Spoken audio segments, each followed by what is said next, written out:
Vou mostrar para vocês aqui hoje algumas das soluções que a gente desenvolveu com a parceria com a empresa Horus, que veio semana passada aqui falar um pouco. Acho que foi tu que comentou que seria mais interessante se desse uma aprofundada nos algoritmos, né? Vou fazer isso agora então. Ainda bem que tu falou.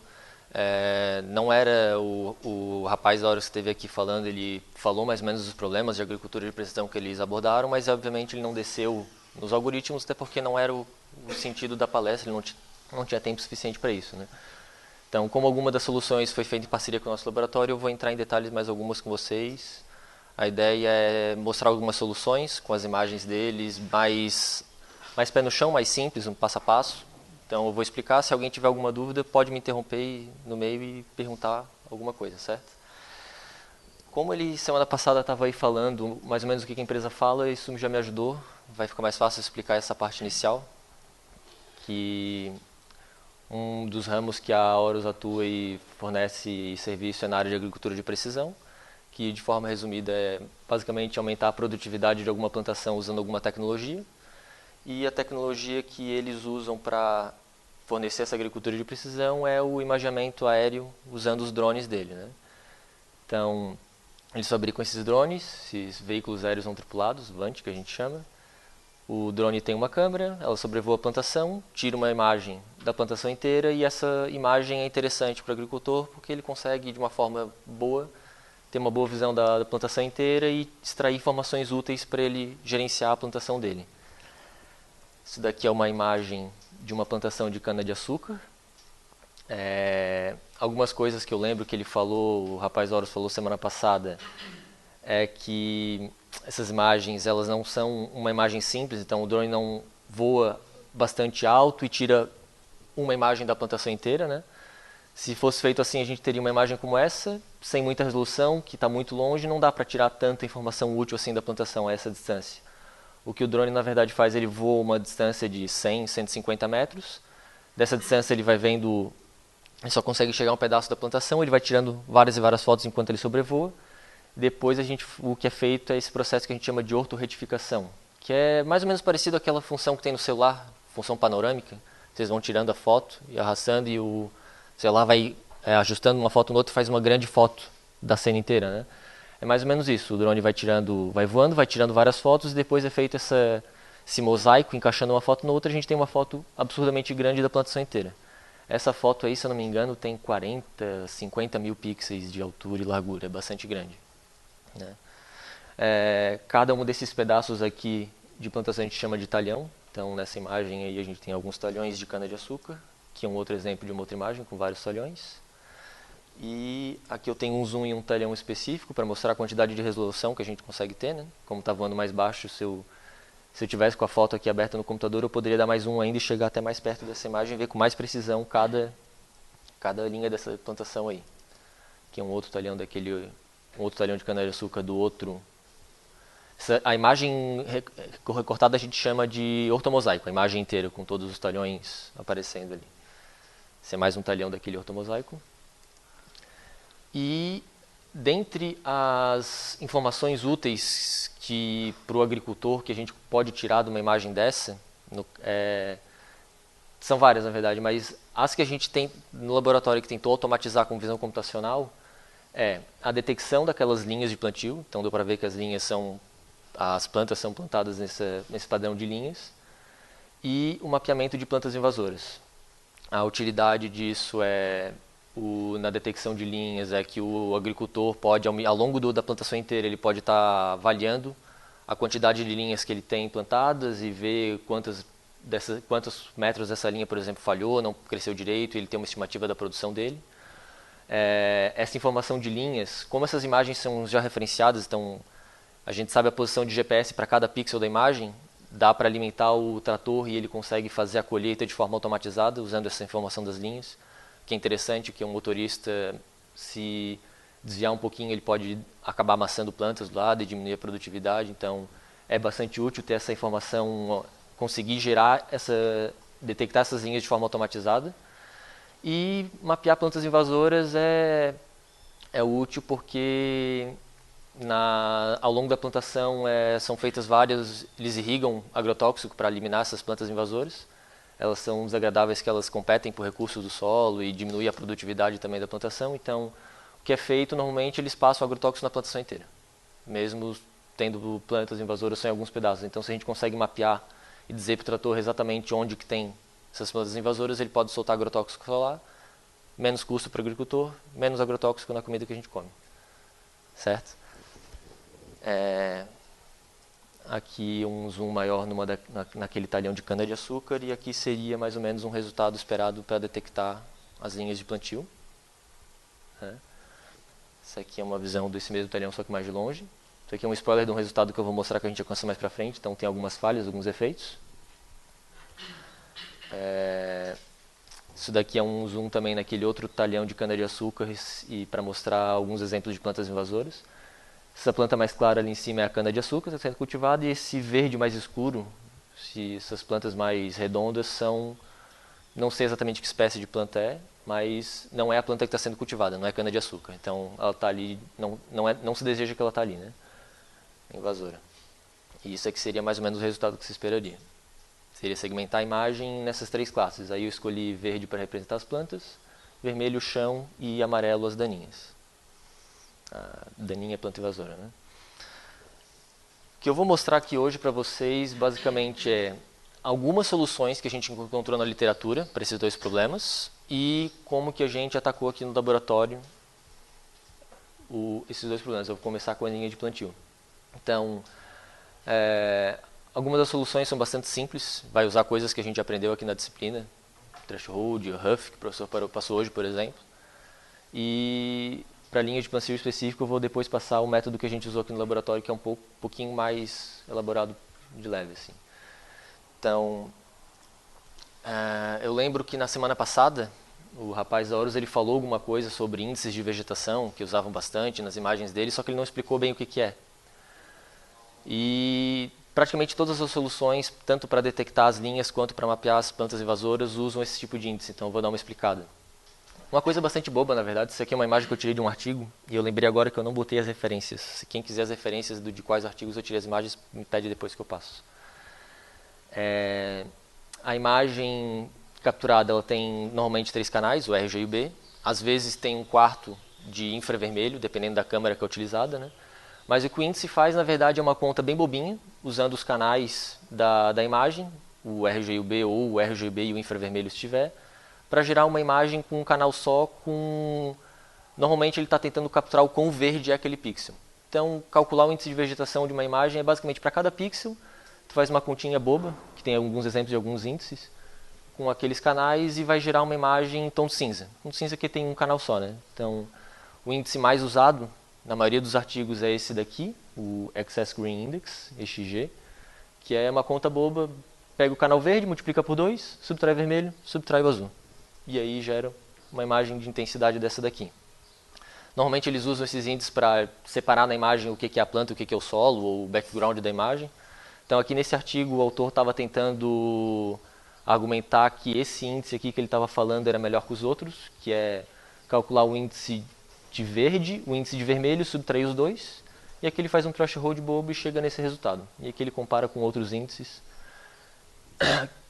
que não deram resultado tão bom. O índice que eu, daqui para frente, sempre que eu falar que algum artigo, algum nosso trabalho usou algum índice, eu estou falando que a gente usou esse daqui porque é ou esse daqui mesmo, subtração dos dois, que é de longe os mais usados na literatura. Esse aqui é o exemplo do índice calculado numa daquela nossa imagem de cana-de-açúcar, que eu mostrei mais para trás. Então dá para ver que aqui onde tem a planta é um cinza mais claro, entre as linhas onde tem solo é mais escuro. E aqui provavelmente pegou alguma sombra, os pixels ficaram mais escuros, muito mais escuros por causa da sombra, e ficou negro ali na imagem. Isso aqui é uma imagem que eu tirei de um outro artigo, que estava tentando detectar linhas também. Esse aqui é uma outra plantação, uma outra espécie de planta, não recordo agora qual era a espécie.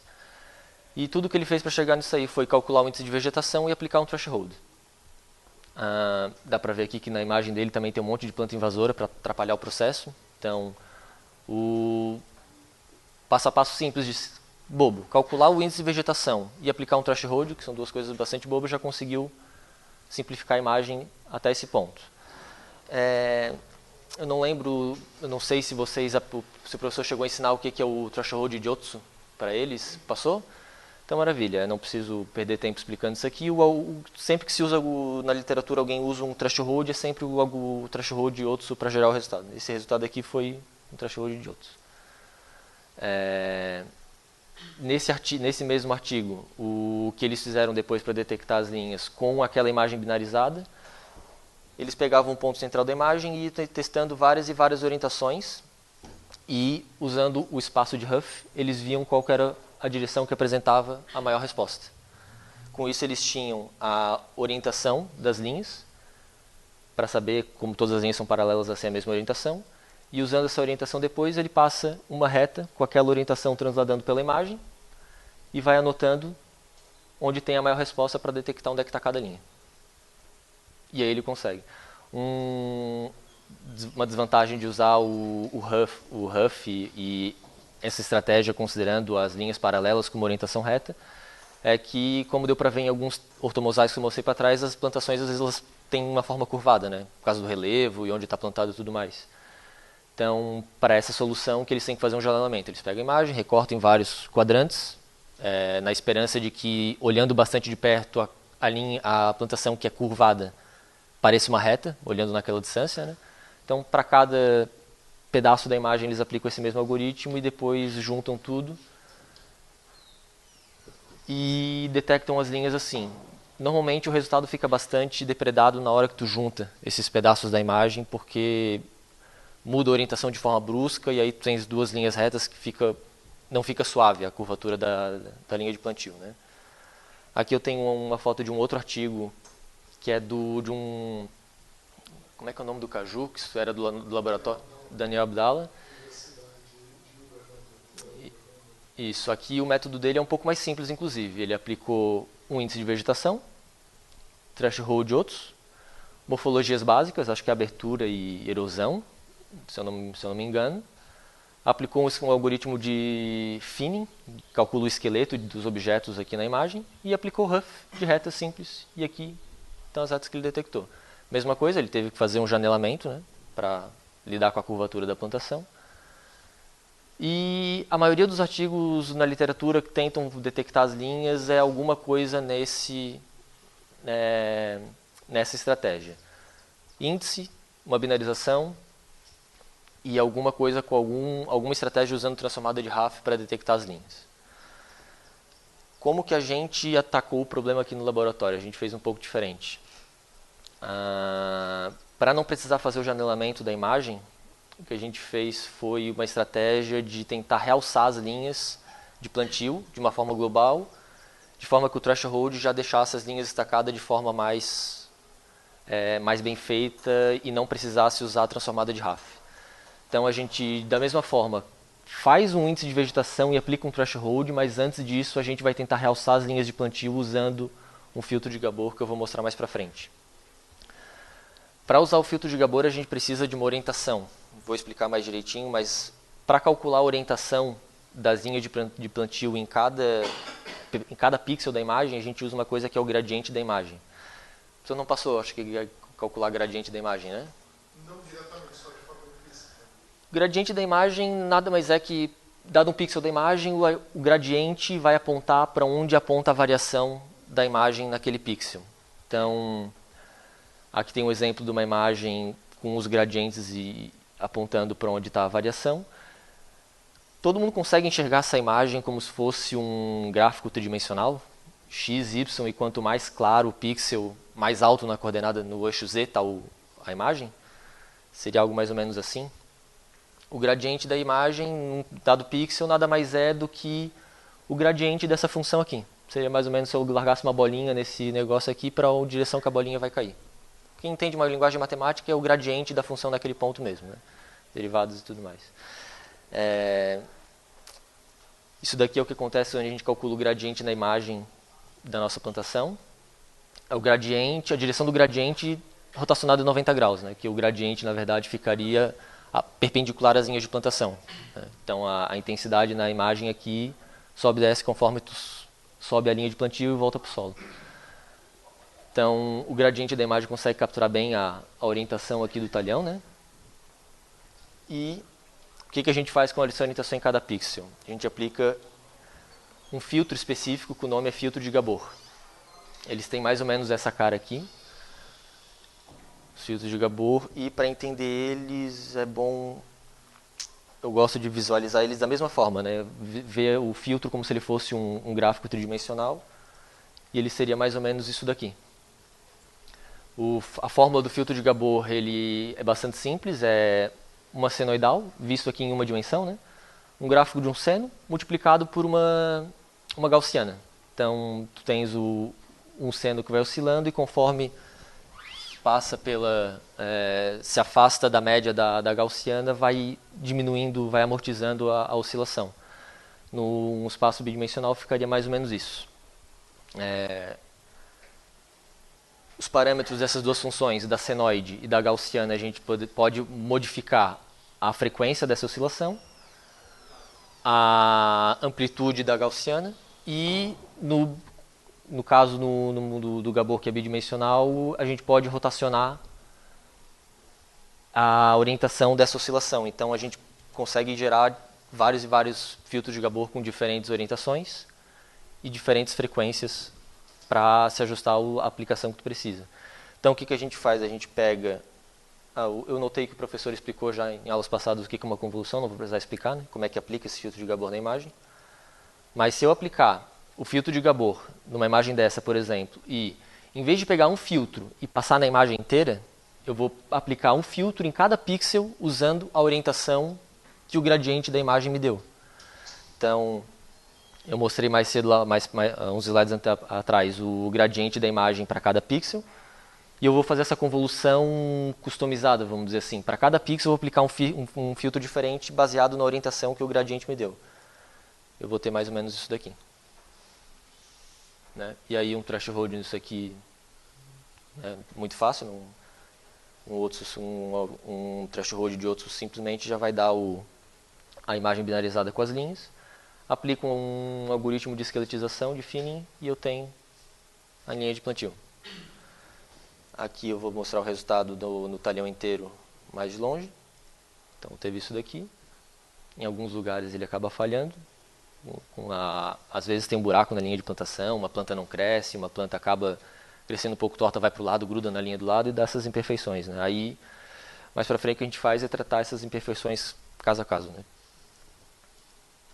Aqui o resultado de novo. Às vezes tem uma árvore no meio da plantação, não tem muito o que fazer, tem que ir lá e tratar esses casos, né? Parte a parte. Mais para baixo no talhão. E esse é o jeito que a gente que a gente atacou a parte de classificação, de detecção de linhas de plantio em cana-de-açúcar. Ficou mais ou menos claro? Alguém tem algum... Eu vou passar agora para a parte ali de detecção de plantas invasoras. Alguma dúvida, mais ou menos, como é que é Deu para entender o algoritmo mais profundo lá? Que eles só falaram que tem software que faz, mas não falaram mais ou menos como é que é, né? Ok. Pesquisando a literatura, os artigos que atacam o problema de mapear essas plantas invasoras, elas fazem basicamente a mesma coisa variando nessas duas estratégias, que é fazer o que a gente chama de uma segmentação semântica. Para cada pixel da imagem, eles vão passar num classificador e dizer se é da classe chão, solo, daninha ou planta. O que muda é que tem artigos que fazem isso classificando pixel por pixel, e outros eles vão fazer objeto a objeto, que seria mais ou menos, basicamente eles passam um algoritmo de segmentação genérico, um desses que o professor passou em aula, o Watershed, Superpixel, que vai dividir a imagem em vários segmentos menores, e em vez de classificar pixel por pixel, eles classificam cada segmento. E é mais ou menos isso que fazem. Com classificação eu falo coisa de machine learning mesmo, classificação supervisionada, então precisa de alguns exemplos, dependendo do artigo é feito manualmente mesmo, o usuário vai lá, seleciona alguns pixels de exemplo da imagem, então esses pixels são de planta invasora, esse aqui, o vermelho aqui é do chão, os exemplos vão cair em algum espaço, e o classificador vai classificar para cada pixel novo, vai cair em algum lugar aqui, e o classificador vai dizer de qual classe pertence aquele pixel. E aí ele segmenta a imagem assim. Isso aqui é um exemplo eu não achei nenhuma imagem boa com esses algoritmos de segmentação em imagem de plantação. Eu peguei essa de satélite que eu achei. Isso aqui é um exemplo dessa abordagem orientada a objetos. Eles aplicam esse algoritmo de segmentação, eles aplicam com diferentes parâmetros de diferentes escalas, e em vez de classificar pixel a pixel, eles classificam cada um desses objetos na imagem. A ideia por trás dessa estratégia é que eles conseguem usar características da forma do objeto para ajudar a classificar se aquele objeto é de uma determinada classe ou de outra. O que a gente fez aqui no laboratório para isso? Então, a gente fez uma revisão bastante grande na literatura, uma revisão sistemática, e viu quais que eram os principais classificadores que usavam para resolver esse problema e quais os principais descritores de característica que eles usavam para classificar aqueles pixels. Então, por exemplo, aqui eu mostrei nesse exemplinho bobo aqui que eu fiz, meramente ilustrativo, né? 2 dimensões para representar cada pixel no espaço que tu vai classificar. Mas o que se usa, na verdade, é um espaço multidimensional bastante grande, onde eles usam a cor do pixel, o RGB, usam vários índices de vegetação de cada pixel para classificar eles, usam outros descritores mais complexos de textura, por exemplo, como filtros de Gabor, pode ser usado para textura. GLCM são matrizes de concorrência de níveis de cinza. E no caso da abordagem orientada baseada em objetos, eles usam a forma dos objetos, o tamanho deles, a área, se eles têm uma forma mais circular, mais irregular, e o posicionamento dele. Tem alguns artigos, por exemplo, que detectam as linhas de plantio e usam a distância do objeto até a linha de plantio mais próxima, na esperança de que as plantas invasoras estejam mais distantes das linhas, que elas costumam nascer entre as linhas e não tanto no meio da linha de plantio. Aqui só para mostrar que aqui eu peguei um exemplo da imagem, dividi os canais RGB, e aqui são alguns exemplos das características que dá para extrair da imagem com aqueles extratores de textura. Essas 2 linhas aqui são as características extraídas com o filtro de Gabor. Então é isso aqui mais ou menos que sai se eu passo um filtro de Gabor numa determinada orientação na imagem. Então cada uma dessas é um filtro daqueles diferente, com uma orientação diferente, uma amplitude, uma frequência diferente. Isso aqui são as características daquelas matrizes de concorrência de níveis de cinza. E aí coloca tudo isso num grande vetor de característica para descrever cada pixel. Então esse pixel aqui do corner aqui, por exemplo, teria o R, o G e o B, a resposta do Gabor filtro 1, Gabor filtro 2, a resposta daquele extrator da matriz de concorrência, e tem artigos com pixels com centenas de dimensões, né, para descrever, tentar extrair o máximo de característica do pixel e esperar que o classificador consiga classificar eles de forma correta. Hoje, né, nos últimos anos, a gente também achou algumas soluções que estão usando as redes convolucionais de segmentação especificamente para resolver esse problema. Aqui a estratégia já é diferente. Para a rede convolucional tu não precisa pensar em extrator de característica nem nada, tu simplesmente dá a imagem e ela segmenta para ti. A diferença é que ela não vai classificar pixel a pixel nem objeto a objeto. Tu dá uma imagem inteira e ela devolve a imagem inteira com cada pixel já classificado. Como não tem ainda, pelo menos não tem GPU que vai aguentar uma imagem com 50.000 por 50.000 pixels, nessas soluções o que tem que fazer é recorta a imagem em vários pedaços e passa um de cada vez para a rede e depois junta os resultados de novo. A desvantagem de usar a rede é que para tu treinar uma rede dessa, tu vai ter que pegar o teu tutorial inteiro, classificar ele inteiro na mão, dar uma classe para cada pixel, recortar e dar algumas centenas, né? Depende do modelo de rede que tu usa, mas tem que dar uma boa quantidade de imagens para ele conseguir treinar. Então, para usar uma rede neural para trabalhar numa imagem dessa, o que a gente teve que fazer? A gente contratou um biólogo, botou o cara algumas semanas para ficar com um pincel, um editor de imagem, classificando pixel por pixel, cada planta, cada pedaço da plantação. Deu um trabalho bastante grande, a gente conseguiu fazer só de 2 talhões, por causa da dificuldade do trabalho, mas a gente conseguiu um dataset relativamente decente para conseguir treinar essas redes neurais.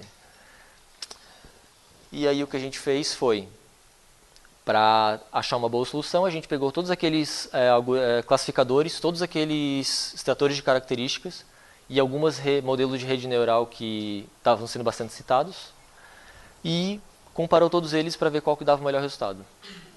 O que eu fiz, eu não trouxe aqui a tabela, que ia ser uma tabela muito grande com um monte de número, não ia ser muito producente. O que eu fiz foi, eu peguei os classificadores de Machine Learning clássico, né? A gente testou uma Randall Forest, uma SVM, e a gente também testou um classificador de Mahalanobis, de terceira ordem, aquele que o Antônio mostrou uma aula atrás para vocês, Mahalanobis polinomial, a gente usou ele também. Testamos cada um deles com todos os extratores de característica diferente, vimos para cada um deles, qual extrator de característica funcionava melhor, e o melhor resultado de cada um dos três a gente trouxe para cá para comparar com as redes neurais. E aí tem mais ou menos o resultado de cada uma das redes e dos classificadores. Aqui a imagem, o ground truth feito pelo biólogo e o resultado de cada um. Dá para ver que uns ficaram bem melhor que os outros, né? E como é muito difícil fazer o ground truth, a gente não tem ground truth para todos os talhões, mas eu testei para testar a capacidade de generalização dos classificadores, a gente testou num talhão que a gente não tinha ground truth. Não foi mudado nada para a rede treinar e nem para os classificadores. Então, os classificadores ficam treinados sem nenhum exemplo de nenhum pixel, nenhum pedaço desse talhão aqui, para ver o quão bem eles se saíam. E o que deu para perceber é que esses clássicos aqui não conseguiram generalizar bem. Todos eles, em geral, ficaram meio... Detectou como daninho aqui uma mancha preta no chão, que não tinha nada a ver.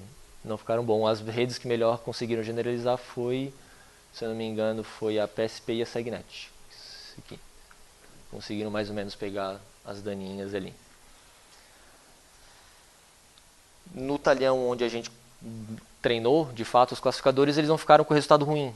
Nas análises quantitativas, o índice de precisão ficou mais ou menos parecido, pelo menos da Randall Forest, que é disparado o classificador mais usado na literatura, né? Ficou bastante parecido com a rede neural. Mais rápido, muito menos dado para treinar, só que a rede mostrou generalizar mais fácil, né? Para cá. E era isso que eu tinha para falar dos trabalhos. Alguém tem algum info com alguma dúvida? Tentei ser bem passo a passo, mostrar como é que foi feito. Pode falar. Perguntar se estava boa, se estava ruim, métrica dele. Usamos... Tem umas métricas que são bastante usadas nessas competições de segmentação semântica por rede neural, né? Tem os índices que a gente usou, foi o Intersection over Union e o F1 Score, que a gente usou. Poderia ter trago a tabela aqui, mas, enfim, acho que pelo menos essa daqui, com o resultado das redes, coisa deveria ter trago, né? Mas num termo geral, acho que a que ficou melhor, se não me engano, foi essa aqui, a FNN, e a SegNet muito próximo. E esses daqui levaram banho das redes, e esse daqui, o Randall Forest, conseguiu ter uma taxa quase tão boa quanto, pelo menos na classe de planta invasora. Que é calculado classe a classe, né? Depois feita a média. Pelo menos a planta invasora, o Randall Forest conseguiu sair quase tão bem quanto as redes. E é o mais rápido desse, né? Quem testou, por exemplo, na SDM tem diferentes kernels, né? Testando kernels diferentes também, para garantir que cada um desses clássicos tinha uma boa chance de representá-lo. E as redes que utilizam ela do zero, nas outras redes que utilizavam para as primeiras classes? Zero usando bastante e data augmentation também, porque não era tanta imagem assim que gerou. A gente dividiu o talhão em tiles de 512 por 512 pixels, deu 150, 180 imagens. Tem muita imagem que não tem nada, aí tem que ser descartada. Então... Tem muitos artigos que falam para a SegNet usar como codificação, primeira parte, é a VGG.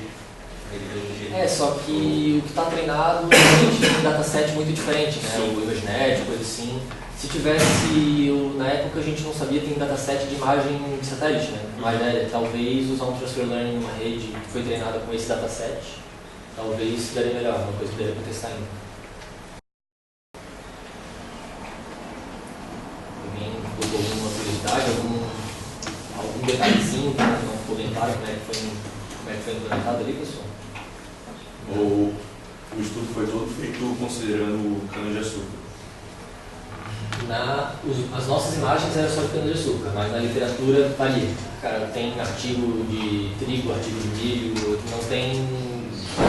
não tem dataset único assim para eu poder comparar com os outros trabalhos, por exemplo, sabe? A classificação, pelo que eu entendi, é feito pelas cores, certo? Cor, textura, várias características ali. Mas sim, se, por exemplo, milho não é verde. Milho depois que fica amarelo, vai ficar mais um branco, assim, um cinza, né? Certo. Se não deu exemplo, de jeito nenhum vai funcionar bem. Não foi dado isso no dataset de treino. E a diferença de iluminação nas imagens, assim, também? Olha, desse talhão para esse, um talhão estava praticamente do lado do outro, foi sobrevoado no mesmo dia, na mesma hora, e já deu dificuldade nos métodos clássicos. A rede neural, apesar de ter generalizado mais ou menos, ela também erra, não ficou perfeito. Eu peguei aqui os lugares aqui que ficou melhorzinho, mas para cá não pega tão, não generalizou tão bem assim. Já teve dificuldade. Mesma cultura, mesmo dia, mesmo avião, já não foi tão bem. Então, se mudar uma plantação, mudar a ideia, não vai ficar mais desastroso. No dataset não está tão grande. A minha maior conclusão é assim, que é muito ruim criar um dataset para rede de segmentação. Porque tem que classificar pixels, né? Uma rede de classificação daquelas que só dá uma classe para a imagem, dizer essa imagem tem um cachorro, um carro, um avião, é menos chato. Pega a imagem, cachorro, carro, isso aqui não, tem que pegar o pincel e tem que ter um especialista, não dá para ele ir ali fazer porque invalida um pouco a argumentação. Eu não tenho certeza o que é planta invasora e o que não é.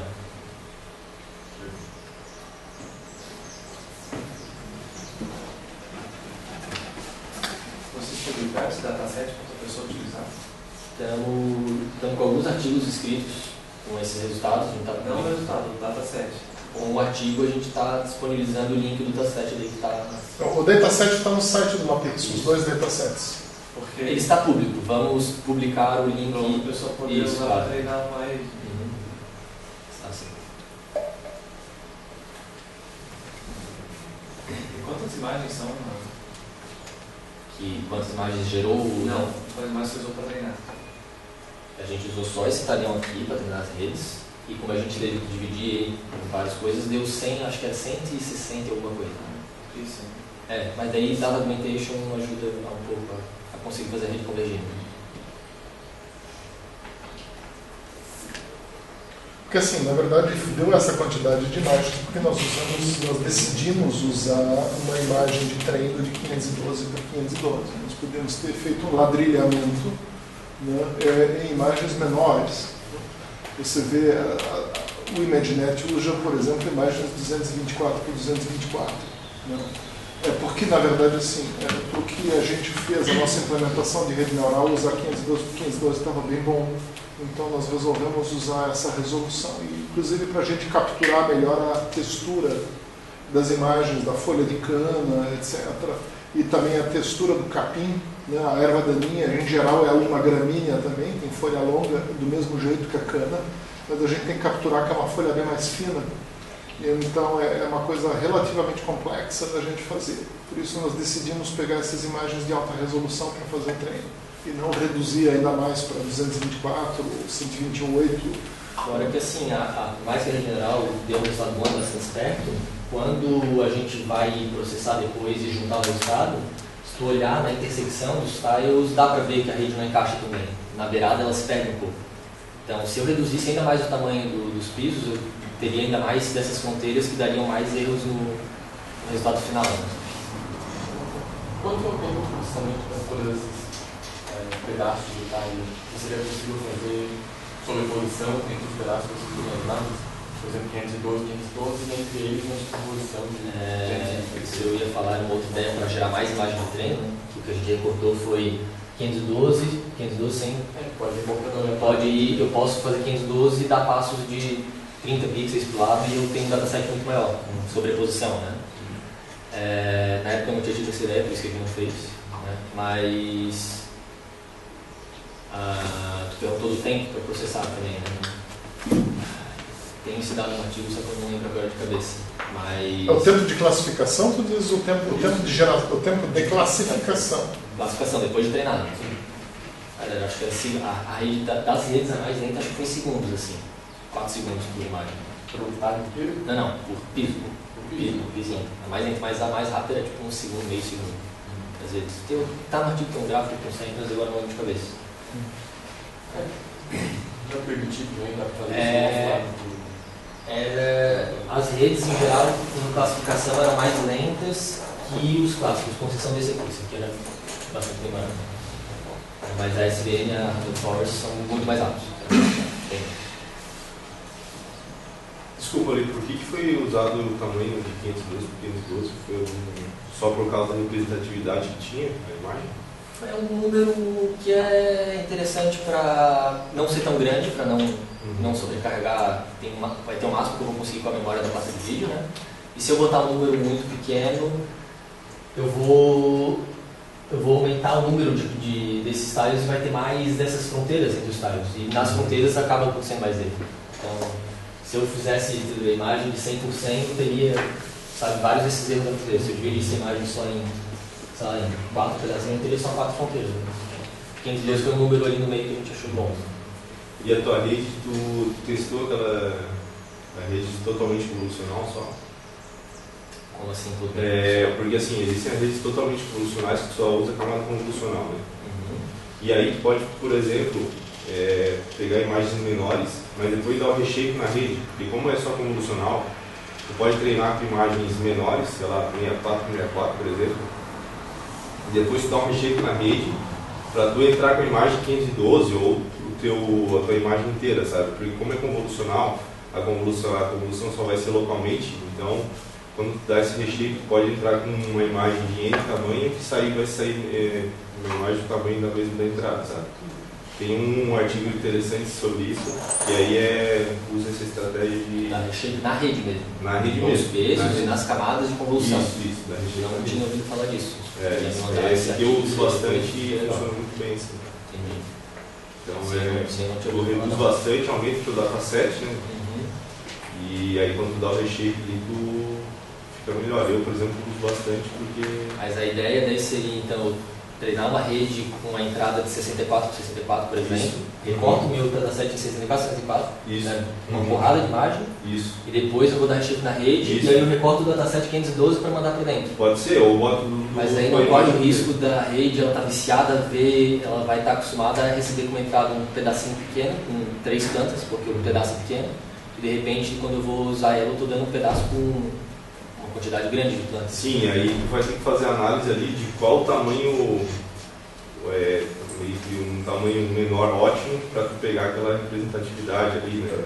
Uma pergunta, eu não me lembro, tu estás usando isso no contexto de segmentação semântica ou no contexto de classificação de imagens? De segmentação. De segmentação. Isso, é. Eu não tinha visto gente usar FCN ainda dentro do Monet ou dentro de uma Segnet? Pode ser dentro de uma Segnet. Tem gente que adaptou essas redes para usar só camadas convolucionais e aí tu consegue fazer esse reshape aí.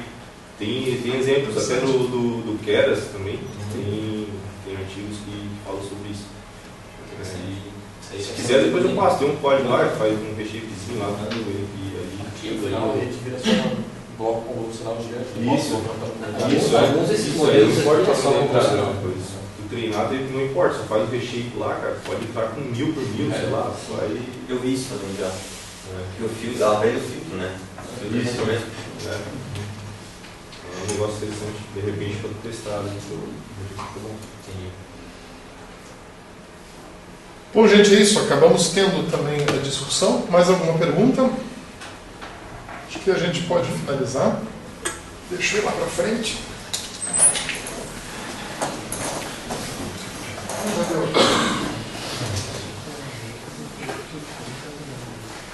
Paulo, obrigado. Pode ser assim. Tá? Essa parte da discussão eu vou usar o áudio da câmera, porque senão cuidado no jeito.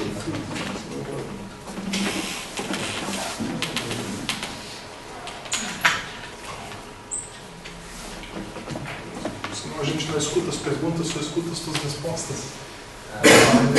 A discussão é sempre com o áudio da câmera. Gente, com isso nós terminamos a parte de visão computacional clássica. Nós vamos fazer agora o seguinte.